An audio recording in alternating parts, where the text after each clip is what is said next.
Hello guys, trying to get down here where you can see me. Today, doing the oil change on the Silverwing. And I tell you, they couldn't have made it any easier if they tried on this Silverwing. What you need is a 17mm wrench, ratchet, socket, 17mm. That's it.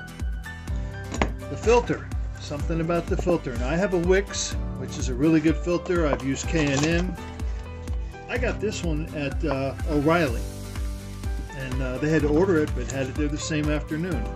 But what you want to look for is you have two O-rings that you need. You need this big one, and then you have a smaller O-ring. I'll show you that a little bit later.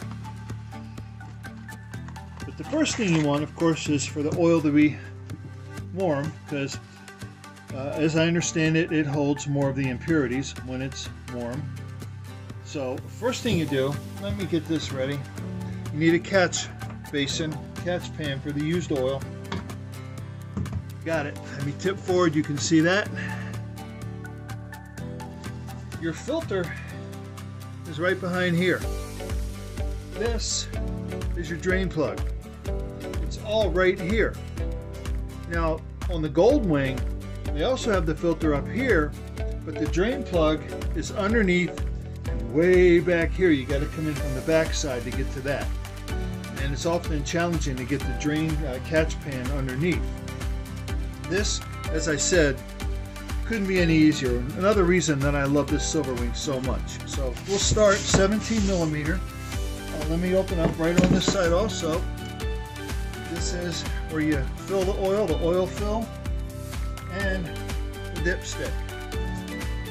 There you go. So crack that open. I'm just going to come here, 17 mil. I'm going to open it up.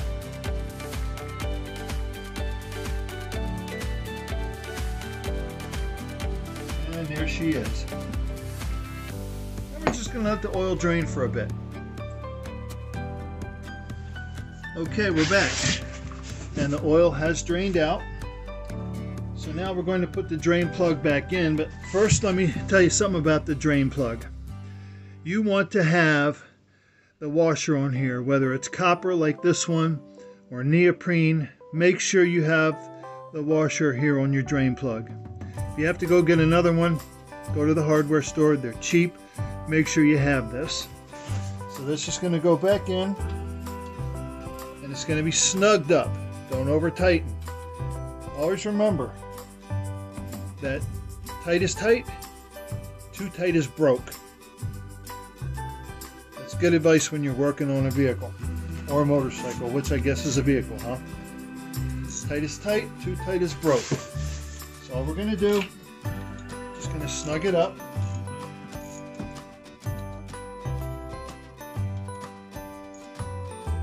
And she's snug.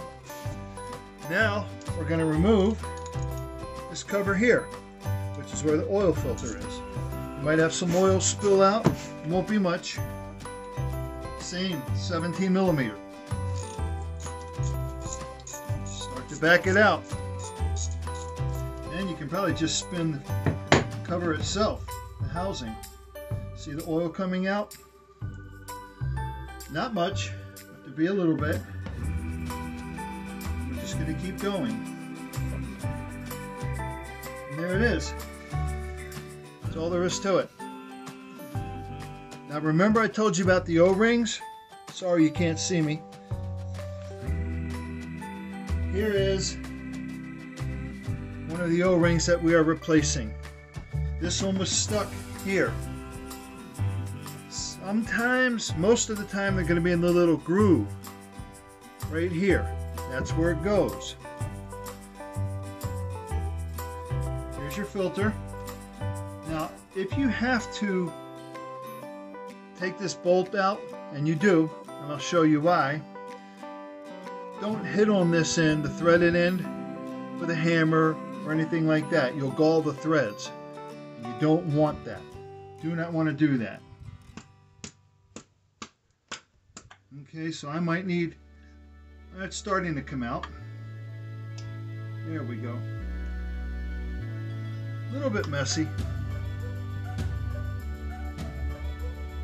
So I'm going to need something a little bit more. You might as well. So hang on.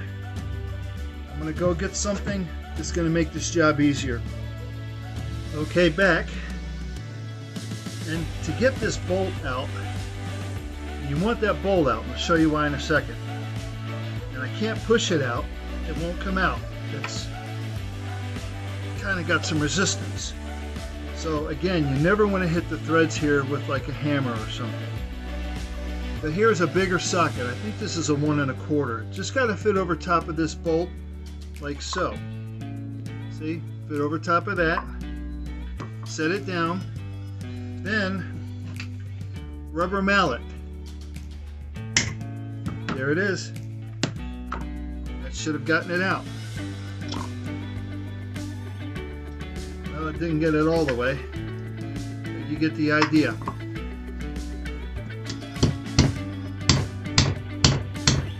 And the rubber mallet will not gall the threads.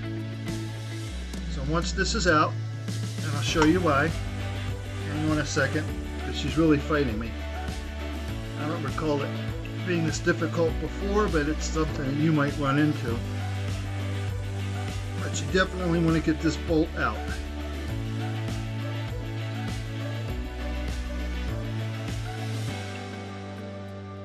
Alright, hang on a sec, I'll be right back.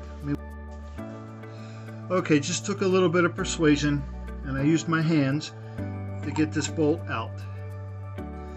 Now the reason you want this bolt out is because of the little O-ring right here that seals it. Like I said earlier, you should have a new one that comes with the filter. You can use a pick to try and get this off. You can use a little screwdriver, whatever you need to, just to get this off. You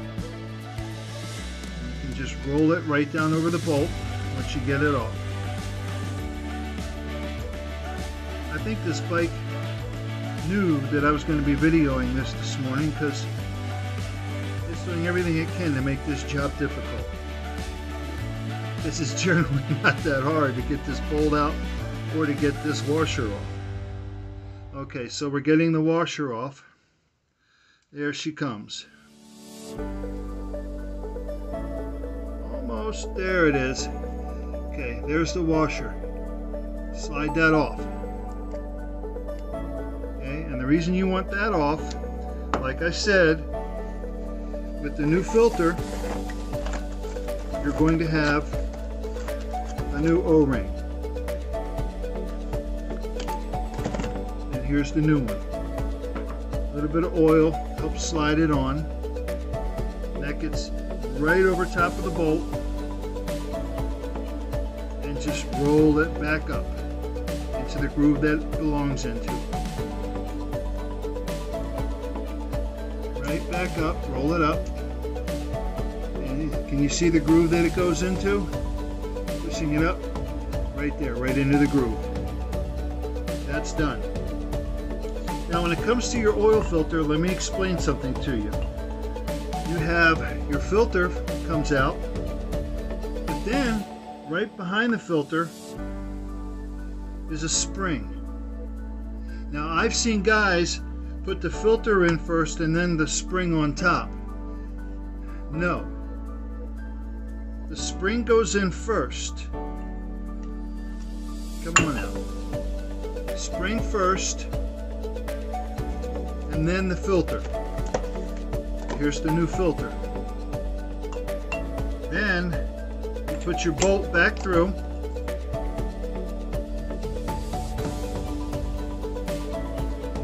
There it is.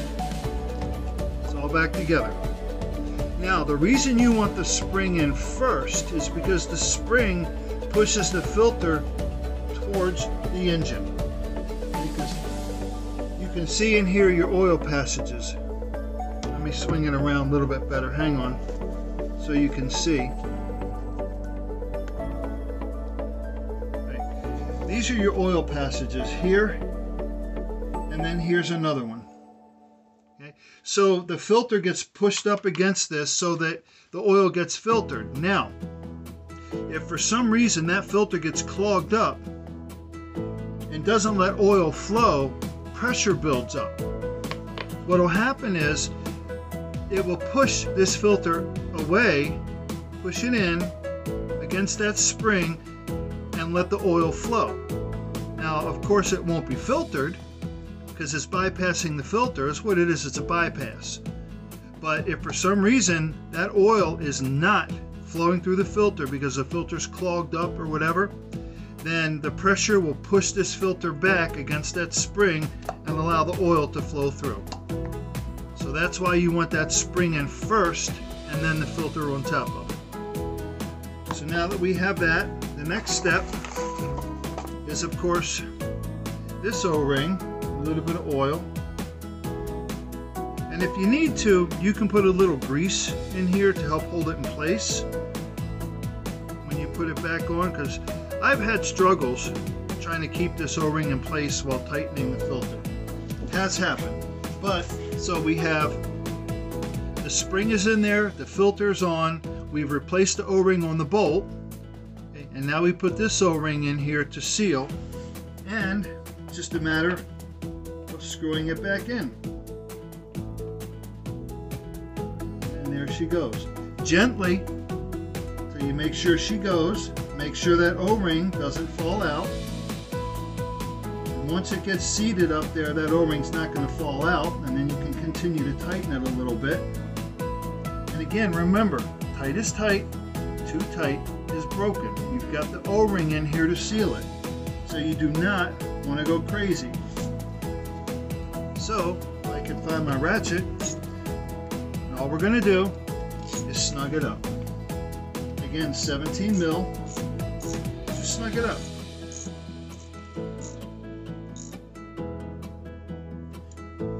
Done. We've just changed the filter. And that's all it is to it. And everything is right here on the front of the bike. Very easy to get to. Of course, when you fill it, you start it, you want to check for leaks. If you need to snug it up a little more, either one, don't be afraid to do it, but just not too tight. Okay? So that's it. Now we're going to refill the oil. So hang on, let me, I know you can't wait to see my face. So there we go. So that's it. Changing the oil on the old Silverwing here. Again, everything is right here on the front. The filter housing with the filter behind it. The drain plug. Simple as it can be. And then the refill, let me tip you down, right here. That's where you put the oil in. So, as far as the kind of oil, those discussions are had ad nauseum. I know it has to be formulated for wet clutches, JASO. Use your manufacturer recommendations. I put 1040 for years. In all of my bikes, I use Castrol 1040. Of course, formulated for wet clutches. That's important with these Hondas because they have wet clutches. At least these do, the older ones. As to whether you get Castrol or what are some of the other ones? Valvoline, Mobil, I think, makes for motorcycles. Rotella, I've heard is a popular one, but whatever. Check your manufacturer's instructions or directions. Follow that for the viscosity. Again, I'm using 1040 here, formulated for wet clutches, and you'll be fine. So anyway, that's all there is to it, to changing the oil and filter on your gl500 Silverwing. Very simple job. I do it, well, I might do it more than once a season, but I always do it at the end of the season when I'm winterizing the bike. And that's what this is. I'm winterizing the bike. And the reason I do it at the end of the season is because as you run the motor oil through your motor when you're riding your bike, it tends to become acidic. So you don't want your internal engine parts sitting in acidic oil. So if you change the oil at the end of the season, last thing, and then crank the bike a little bit to circulate the oil through the motor, then you're all set for the spring. When it's time to ride again, your oil change is ready and you don't have to fuss with it. And you know that the inside of your bike is cared for. So that's it for now. I hope that helps someone. All right, talk to you soon. Bye for now.